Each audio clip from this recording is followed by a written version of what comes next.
دي انجح طريقة ممكن تجربوها للكنافة بالقشطة. اللون بتاعها مظبوط وحشوة قشطة بمقادير مظبوطة، هتنافس افخم المحلات من غير ما ندفع كتير. هنعمل احلى واسهل صينية كنافة. ولو انتوا عايزينها طرية او مقرمشة نعمل ايه، والشربات المظبوط بتاع اي كنافة بنعملها لأي طريقة يعني.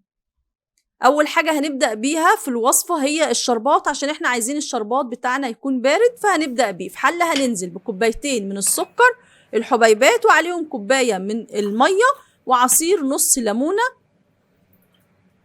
بالنسبة لي التحلية بتاعت الكنافة كده نص كيلو مظبوطة قوي. حابين تكتروا بتاعتكم انتوا بقى زي ما انتوا عايزين. هنرفعهم على النار. اول ما هيغلي معايا هنحسب ربع ساعة بالظبط، 15 دقيقة من بعد ما يغلي، وبعد كده هطفي عليهم. بالنسبة لي كده هيبقى قوام مظبوط للكنافة عشان تبقى مقرمشة. بعد كده معايا نص كيلو من الكنافة. هنبدأ ان احنا نفتته سواء بقى بايدينا او في الكبة، لو احنا عايزين نعمل بسرعة يعني، او في المبشرة زي ما انتوا حابين. المهم الكنافة بتاعتنا تكون متجمدة، يعني حطيناها في الفريزر لمدة يوم اقل حاجة، عشان ناخد معانا يعني تبقى مجمدة كده وتبقى سهلة علينا ان احنا نفتتها. هنزل بقى بس في بولة كبيرة عشان دي لقيتها صغيرة عشان اعرف اشتغل براحتي يعني. بعد كده هننزل على الكنافة ب3 معالق من السكر البودرة، ده هيدي معايا لون للكنافة. بعد كده هكون مدوبة كده كوباية من السمنة عشان نضيفها على الكنافة. ويا ريت لو في امكانيه ان احنا نحط مثلا سمنه نباتي مع سمنه بلدي، يبقى حلو قوي، بتدي ريحه حلوه قوي للكنافه والحلويات.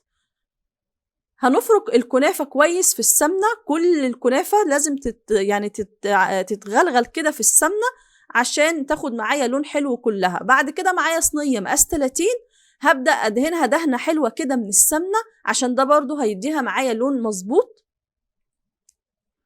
هنوزع بقى نص كميه الكنافه او اكتر شويه في الصينيه، هنقسمها كده على جزئين. هبدأ كده بإيدي أوزع الكنافة.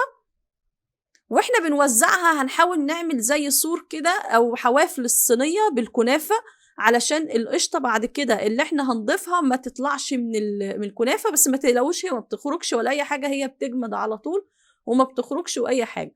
بس بحاول أخلي الجزء الكنافة الأكبر هو اللي من تحت عشان برضو القشطة.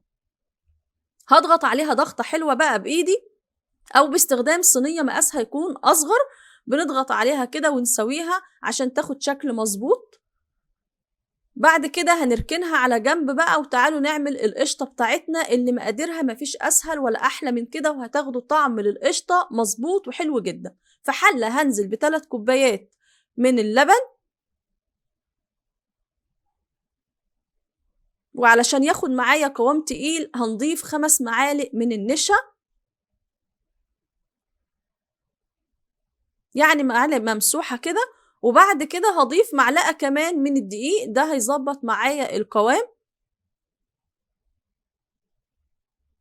وهنقلب كده بمضرب او بمعلقة علشان النشا تدوب. مهم قوي ندوبها على البارد قبل ما ارفعها على النار عشان ما تكتلش وما تعملش معايا بعد كده يعني اي تكتلات. هقلب كده شوية على البارد الاول، وبعد كده بقى عشان ادي طعم حلو للقشطة بتاعتي مش هسيبها كده. هاخد كوباية من القشطة، سواء بقى قشطة واخدينها من على وش اللبن زي انا ما بعمل. انا بجمع القشطة دي من على وش اللبن في علبة في الفريزر كل ما بجيب لبن، عشان لما احب اعمل وصفة الاقي القشطة عندي جاهزة وسهلة معايا وما تكلفنيش كتير. او قشطة جاهزة زي ما انتوا حابين.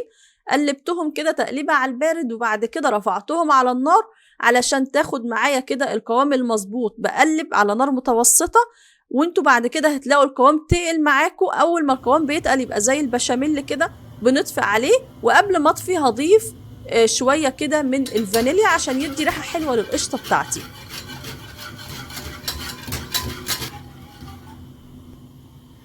خلاص القوام هيبدأ يتقل معايا اهو، هوريهولكوا. يبقى قوام كده يعني مظبوط. هطفي على طول وهشتغل بيها وهي لسه سخنة على طول، عشان كل ما هتقعد هتجمد معايا ومش هعرف اشتغل بيها. خلاص كده هنطفي بسرعة ونبدأ ننزل بيها على الكنافة بتاعتنا وهي سخنة على طول. هننزل كده بالقشطة،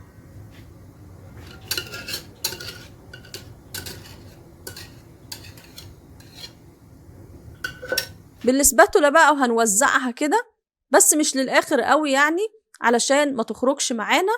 هسيبها تبرد شوية صغيرين. أول ما بتبرد هي هتتماسك لوحدها عشان يبقى سهل علينا نوزع باقي الجزء التاني من الكنافة بتاعتنا. خلاص كده بردت، أو بحط إيدي ألاقيها باردة ومش يعني إيدي ما بيبقاش فيها أي حاجة، هبدأ أوزع باقي الكنافة اللي عندي بالشكل ده، ونضغط عادي عليها بس بالراحة يعني بشويش كده. ببدأ إن أنا أظبط السطح بتاعها. طبعا في الوقت ده أنا كنت مشغلة الفرن على درجة حرارة تكون متوسطة، وبخلي الشبكة بتاع الفرن يعني قريبة من أرضية الفرن عشان تاخد معايا لون من تحت. بشوف الجناب إن هي بدأت تاخد معايا لون، هبدأ أرفع الشبكة لفوق وأشغل الشواية. أو لو احنا عايزينها كلها تاخد لون واحد، أنا بعلي الفرن على أعلى درجة واسيبها تاخد من اللون ده من ارتفاع الحرارة. بس طبعا بتابعها واخلي بالي منها. بعد كده بسيبها تبرد شوية صغيرين وقبل ما انزل بالشربات اللي عندنا عشان تبقى مقرمشة معايا. انتوا حابينها تكون طرية بتغطوها بعد ما بتنزلوا بالشربات. لما بنغطيها هتضطر وهتبقى قوامها طري معايا كمان مع القشطة هتضطر. لكن لو انتوا حابينها بتسيبوها كده تبرد براحتها خالص من غير ما اغطيها، وبعد كده بنقطعها. بصوا بقى القطع معايا متماسكة كده وحلوة. ده طبعا قطعتها وهي باردة عشان تبقى متماسكة كده بالشكل ده، طالعه معايا مقرمشه وحلوه قوي ومظبوطه. جربوها، قولوا لي رايكم في التعليقات لو انتوا جربتوها بنفس الطريقه والمقادير دي. باي باي.